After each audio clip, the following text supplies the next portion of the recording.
Le solde est une période d'activité intense pour les clients, mais aussi pour la direction de la protection des populations. 80 personnes travaillent sur la répression des fraudes en région Centre-Val de Loire. Arnaud Moreau et Isabelle Racine ont suivi 2 agents chargés des contrôles en magasin dans le Loiret pendant la période des soldes. 7 marques, donc on va bien noter les marques. Aujourd'hui, ces 2 agents ont décidé de faire les soldes, ou plutôt contrôler les produits soldés et déstockés. Dans ce magasin de sport, elle vérifie les indications. On fait un relevé des produits et des prix, parce que là, il y a des prix barrés donc, qui sont indiqués. Et par la suite, on va demander aux commerçants de nous justifier le prix barré. Cette enseigne est plutôt bonne élève. Les promotions annoncées en vitrine sont bien respectées dans le magasin. Juste sur important, il y a quelques pantalons qui ne font pas partie du déstockage, mais voilà, on va le signaler. Le vendeur serait presque heureux d'être contrôlé. Je pense qu'il n'y a pas assez de contrôle. Je pense qu'il faudrait qu'il y ait plus de contrôle pour pouvoir avoir que les gens soient rassurés sur le fait que les déstockages ou les soldes soient vraiment des vrais soldes et qu'on ne soit pas des soldes déguisés en tout cas. Ces vérifications servent avant tout à débusquer les présentations confusionnelles. Dans l'immense majorité des cas, les irrégularités constatées sont dues à de la négligence. Les agents surveillent surtout la publicité faite sur les réductions.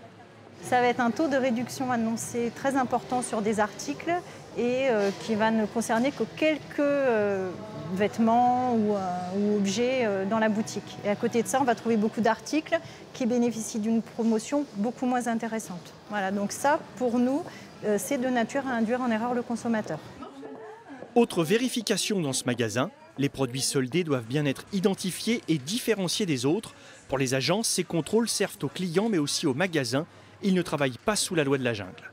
Ça nous permet, nous, de se situer par rapport à la concurrence aussi et de se dire, voilà, on a suivi un guide qui nous aide à installer les soldes de façon claire. On se positionne en tant que client, c'est très important.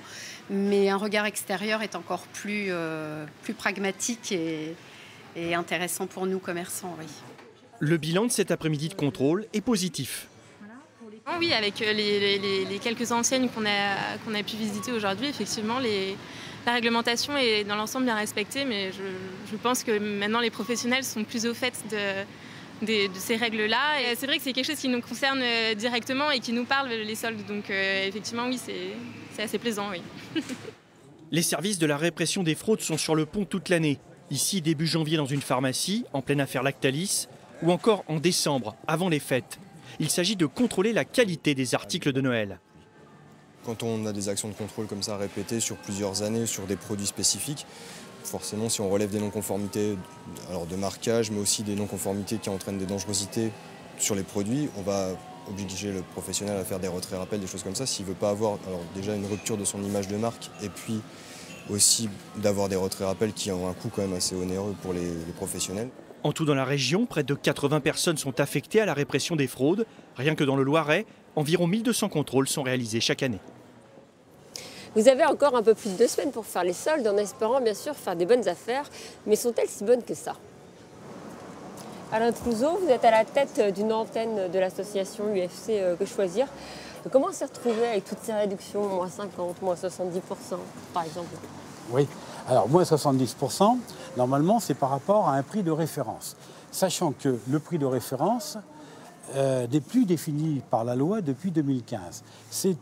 L'administration préconise que ce prix soit le prix le plus bas pratiqué les mois qui ont précédé les soldes, et par ailleurs que le commerçant justifie des prix par le bon d'achat, les différentes factures, et justifie ce prix moyen qui a été pratiqué. Par ailleurs, les soldes, les produits soldés ne doivent être que des produits, des articles qui ont été payés et proposés à la vente depuis au moins 1 mois.